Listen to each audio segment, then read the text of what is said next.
one final touch. Oh, hi. I didn't see you there. My name is Rylan O'Connor, and I'm the producer for App TV's brand new show, The Spotlight. So Rylan, what is The Spotlight? Frankie. So, what is The Spotlight? Let me tell you. The Spotlight is a program that aims to showcase the wealth of talented artists in our community and the cultural value that their craft adds to the high country. So, come along, join me on this art venture.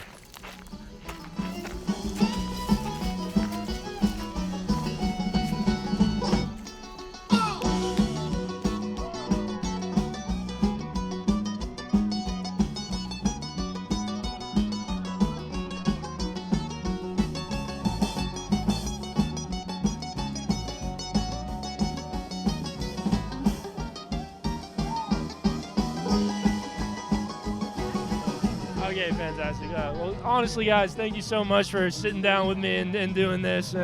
We got everyone here. I'd love to hear everybody just one more time. Can we? Let's get everyone's name. Hey, I'm D-Train. Big ups. Nediman. I'm Jay. I'm Jason. T-Grass. Josh. Jock Sparrow. This is Clara. Clara, awesome. Well, guys, you guys just rocked an awesome set here. I'm wondering, this is Boonerang's first year, and you guys seem to know exactly what you're doing up on that stage. How does this compare to other shows you've played, other festivals you may have been at? It was nice parking right next to the stage, I'll tell you that. It was a little tricky getting here, but that's always an issue. The crowd rocked the entire time. Great crowd. We're pretty comfortable in our... Let me borrow this. I thought it was super awesome because I went to school here and I used to walk on River Street in the winter, and in the winter it's windy and cold as you know what, right? And I remember like back in the day walking around these streets being like, one day I'll come back and rock this town. And we did, so that was super fun. And look back up at the mountains and the green stuff, and you know, it's like, that's perfect. Yeah, it was really well organized, well-run festival, and we love ASU. We love Boone, and it's so good to be back. Oh, that's amazing. Yeah. I'd love to. So you guys, a lot of you guys are from the area, from the high country area. Yeah. So, yeah, you know, what's it like to come back here and rock as hard as you guys just did? Oh, it's awesome. I hadn't been back in, probably like 8 years. How it's changed. When I left, they were just building the Walmart. And so, oh yeah, it's changed big time since I was here last. I'm wondering, how did you guys form Chalwa? How did this all come together here? This guy. This guy? All right, let's hear it. Yeah, I'm gonna keep it really short and sweet. I don't know. Time. Once upon a time. Time. Can I say? Let me help this guy out. So he's been playing reggae for a long time, and they started off with this band, and they were all about earth blues, right? So it kind of evolved from this earth blues feel. And I've joined the band about 6 years ago. I'm one of the newer members. They've been doing this for a while, a long time. T-Grass right here, he's been here for a long time. And we just kind of kept evolving it until it became this whole mountain reggae. So we take a lot of influence from the Jamaican roots, but we put this mountain jam band feel on top of it. Yeah. You guys have a real unique sound, you know, and I'm sure that takes a lot of time and effort to playing together and putting that together. Would you mind explaining that process? Being able to play twice a week with these guys is such a blessing. You know, being able to organize our schedules and our times. And everyone brings so much talent to the floor. Like, everyone brings a song and brings their energy. So it's a whole collective process. So who's the comedian? Who's the comedian? Yeah. Oh, we got some competition. Yeah, all right. Let's hear the stand. Let's hear the stand up. Come on. Now, see. Now, what I need here is a flashlight that'll sit up on its ass. And see, now I need one that'll take 4 double D batteries, if you know what I'm saying. You know, cause see, my water on my, see, you don't understand now. I don't think I could top that. I mean, wow. I got one. His face. So I hear we have the star dancer here too. Yeah. Do you have anything you want to say? Yeah, anything to share? How's that popsicle? What flavor is it? Tell them about it. Talking to the microphone. Delicious. It's cotton candy flavored. Is it yummy? Cotton candy. It looks absolutely delicious. Well, guys, thank you so much for sitting down with me and having this chat. I'd love to ask, any advice for any high country up and coming artists that, Yep. Don't give up. The question was advice. You can't give up because you never know. It's like digging a big hole, trying to break out of jail, and right when you give up, you're like an inch away from breaking free. And music makes you free. So if you're out here in these mountains playing music, don't give up. And go up on Howard's Knob and clean up some of that trash because it's nasty up there. And we have a radio station that we run 24/7 on YouTube, so definitely Google Chalwa. We record every single show that we play. I even had cameras up there today recording. And yeah, Chalwa Live. This man back here, Jay Ferris, who's our sound engineer, video engineer, we go to his house once a week, and then he records our shows on the weekend. So we literally record 3.5 hours of music every single week. And to us, that's huge too, not only for that grooving and jamming idea, but for the fact that we all listen back to it. And it's like practice. So listen to yourself. Listen, because that's going to make you better. well, y'all, thank y'all so much, guys. Thanks for coming out to Boonerang. Yeah, absolutely, guys. You guys rock. Thanks for being here. Yeah, for sure, guys, for sure.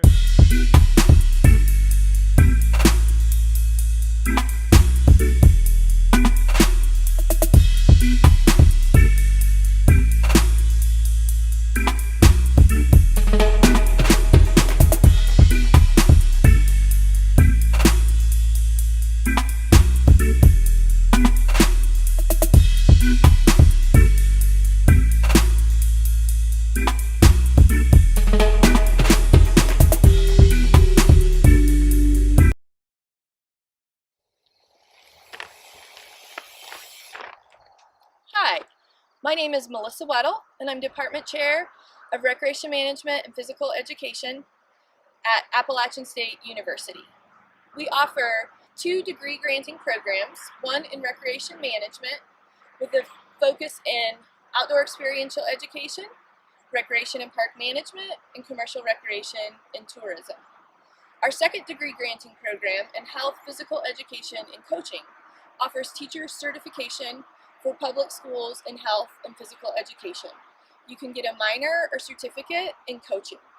We are the front porch to the Beaver College of Health Science, where our focus is on quality of life, wellness, and physical activity. We're located in the beautiful mountains of Boone, North Carolina, so come join us, check out our website, or take a class.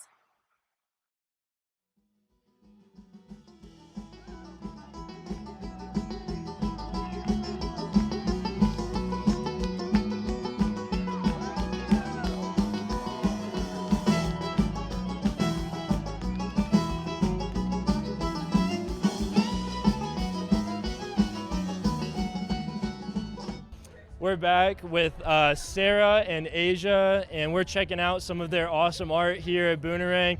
First of all, guys, I need to know, how do you guys have such great fashion sense? I mean, like look at this. Like, how do I improve?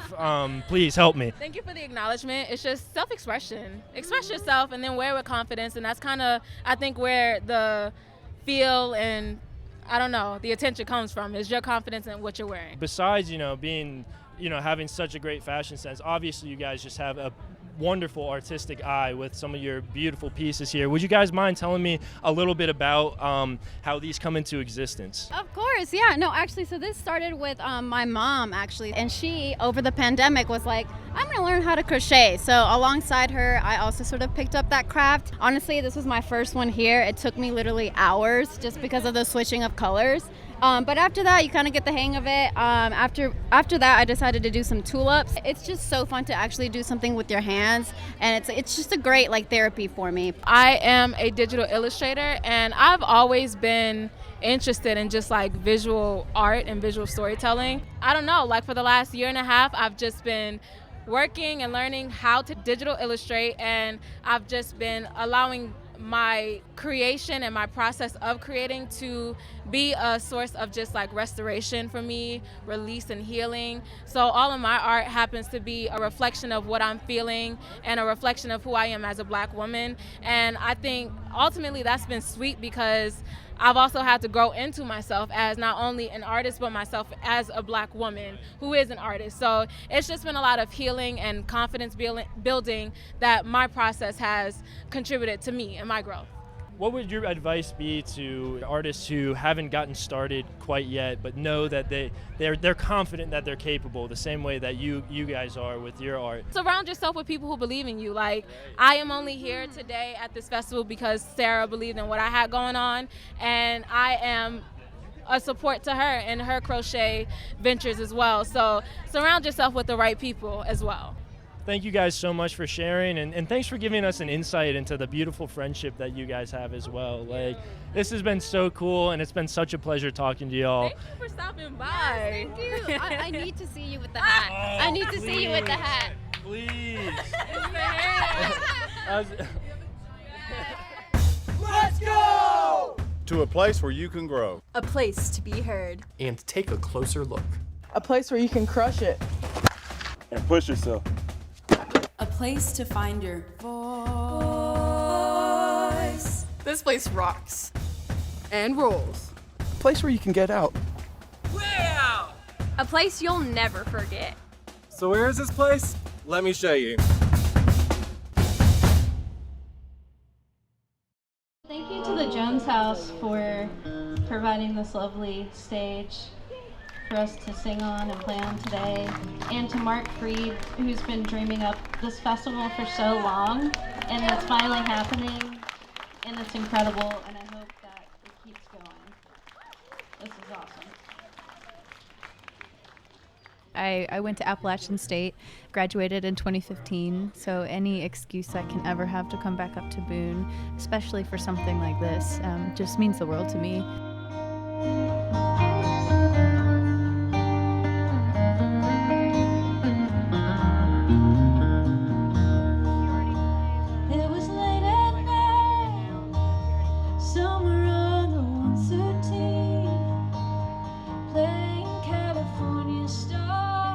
I do draw a lot from my own personal experience and like what I also think other people might relate to, but most of the time I feel like if it isn't something I personally can kind of relate to, then I sort of think that other people won't believe it.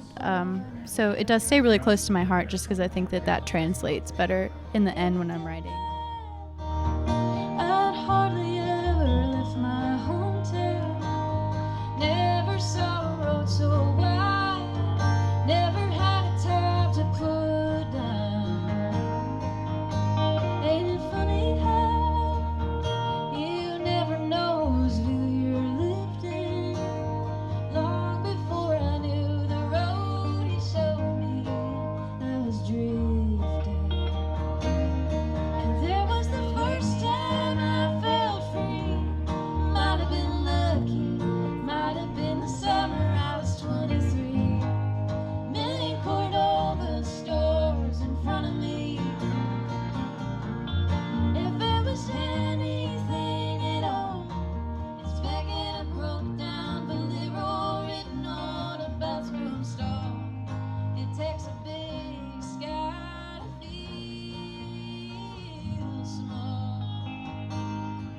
You run into people who have spent time in Boone years after you've left. As soon as you meet someone who's spent time in Boone, you have this instant connection about how special of a place it is. And I've never met someone who has lived in Boone where we didn't just light up when we realized that we both had lived in Boone, and that's something you talk about. And I really think that Boone deserves something like this, an event where like we can really showcase, man, like to have all these artists who can come through and who have lived here and have this awesome festival. I think it just speaks for itself because that's how many people have come through here and either lived here for 6 months or a couple years or whatever, or are still here, but they all have been so inspired by this place to go out and like make great music. 'Cause there was the first time I felt free. Might have been lucky, might have been the summer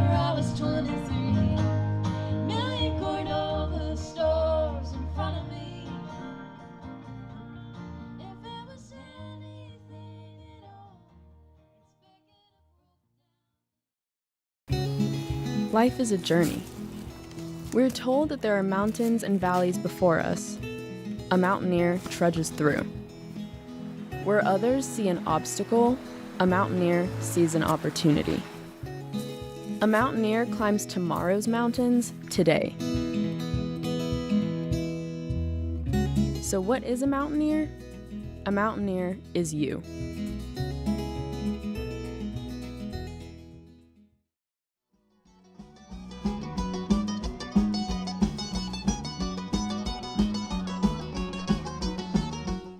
Welcome back to the Spotlight. We're sitting down with Boonerang event coordinator Mark Freed. Mark, thank you so much for being here and taking the time to chat with us. Yeah, my pleasure. Thanks for having me. Yeah. So clearly this was a huge success in the community. You had hundreds of people out here enjoying this festival that you were able to put together. So walk me through how did Boonerang come to be? Sure. Well, there's a lot of us that do event production in the high country have been around some street festivals before, and there have been a few that got some traction, but we really haven't had one that's continuing with a tradition, and it's something that a lot of people wanted. We separately had started sort of compiling a list of all of the Boone connected artists and sort of made just a fun festival poster if you could just have a dream of every artist that has a connection to Boone.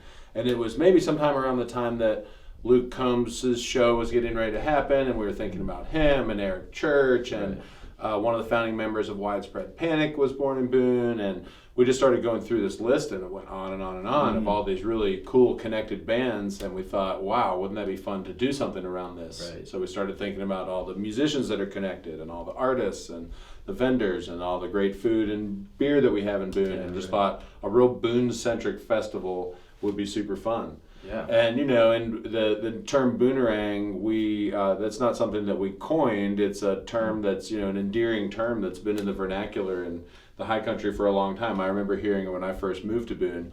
It's an endearing term for somebody who spends time in Boone and goes away. Sometimes it's hard to make it as a young professional in the high country, so you go away maybe for a career, but find opportunities to come back, whether it's to visit or to come back and return and have a career, raise your family, all those things. So with the Boonerang theme in mind, we went forth, and there you had it. Yeah, and you nailed it too. So I'm wondering, what were some of the challenges that you faced putting together an event like this? The stars were just aligning in terms of that.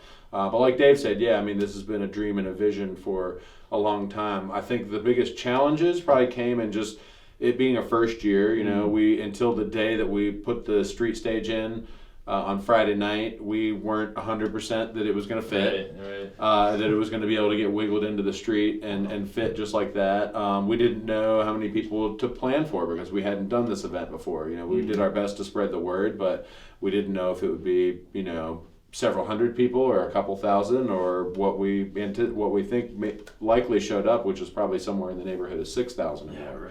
So, just trying to anticipate what to plan for in terms of numbers, but we did put a lot of thought into it. We had a really great volunteer corps. We had the town of Boone staff behind us, and so I think with the infrastructure and planning and mindsets that we had in place, it really helped. I'm wondering about the art vendors. How did that come together? Did you select some of these people? Were these people that reached out and just were part of the high country art scene themselves? Yeah, really everybody, somebody who reached out and filled out their own application. We partnered with the Watauga Arts Council on that, and so they were really the lead agency working on the arts vendor portion of the festival, and so they created an application, and of course they have a good network of artists in the region and made sure that all those artists got an opportunity to see that application. The input that we had from our end was we made sure that they had a question on the application that read, "What's your connection to Boone?" Because we did want to keep it Boone centric, and it was really fun to read the responses that people had, whether they were somebody who had gone to school at App and went off to have a business and wanted to Boonerang back and be part of it, or if they were just a Boone business that wanted to be out on the streets and be part of the festival. Independent artists from our region, and we got lots of great stories from them. One artist I talked to midday was saying how she initially had registered for the festival, and then she decided not to, and then in the last minute she was having a hard time paying her rent for the month, and she said, I really need to do this festival, and we worked her into a space sort of last minute, and from some cancellations, and then when I saw her at 4:00, she had said that she had made her rent for the month. Wow. So, you know, it was just exciting to see smaller independent artists doing well, and I mean, she was at a place in the festival that at that time of day didn't feel terribly busy, and I was, you know, as she was telling me about her struggles as an artist, it was like, oh man, you know, this, but then she told me the success she had with the festival, so, you know, it's a good ending. Yeah, right. Yeah, as someone who, you know, has lived in Boone for so long, explain to an audience what it's like to be a part of this community up here, what it means to be a boonie. A boonie, yeah. Well, it's special. You know, I mean, this town is big enough that you can always find new people to meet, and you can find your tribe. You know, there's enough people that there's a niche of people that are probably into something that you are too.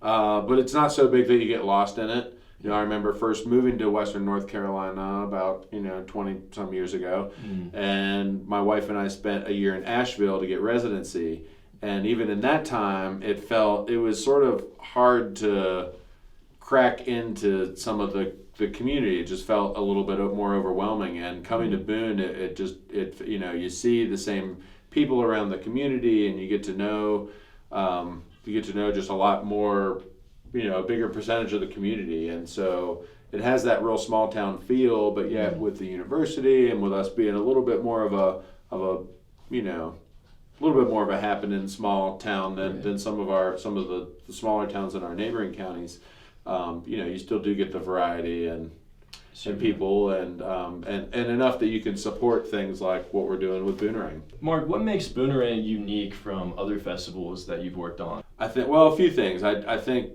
we are making it very much Boone. All of our bands had a Boone connection. Our artists did. We were bringing in our local beers, our local food vendors. So it's a very much Boone thing. But people, that's the other thing about the Boonie that I guess I didn't maybe express when I was talking about what makes a Boonie a Boonie. We really love our community, and we feel like, you see those Boone sucks, tell your friends stickers. Yeah, right. It's like, we want to keep it a secret as much as we can, because we know that if too many people find out about how great it is up here, like it could, we don't want to tamper with the beautiful thing that we have going. And we are on that fine line of like not quite exploding into something that turns it, from having that small town mountain charm, but yet being big enough to offer the things that people want to do and experience and enjoy. And I think that people who live here recognize how lucky we are to be where we are. And for example, I didn't have to Boonerang, but the reason I didn't have to is because I did what we call the high country hustle, which is that you have like a half a dozen jobs and you piecemeal a career together and you keep chipping away and you work the grindstone until hopefully someday, something that you can settle into that allows you to cool off a little bit comes in. And I feel like people work really hard to make it here because they know how. Because it can be challenging, and you have to, especially if you haven't, if you didn't grow up in the area and you have the familial, roots and support system. There's certainly that community, but for other members of our community, we know, and even those folks. It's not easy necessarily to make it in the high country. We sacrifice things and we work hard to make it happen, and we do it because we love it so much. This is our home, and we all feel like when you see the place that you walk and you do business and you live and play all the time get transformed into something like that, it makes it feel kind of extra special. And I think people recognize that. And we heard a lot of comments from people like, we've wanted this kind of thing for so long, and let's do this again. Let's do it every month. Let's do this every year. Are we doing it in October?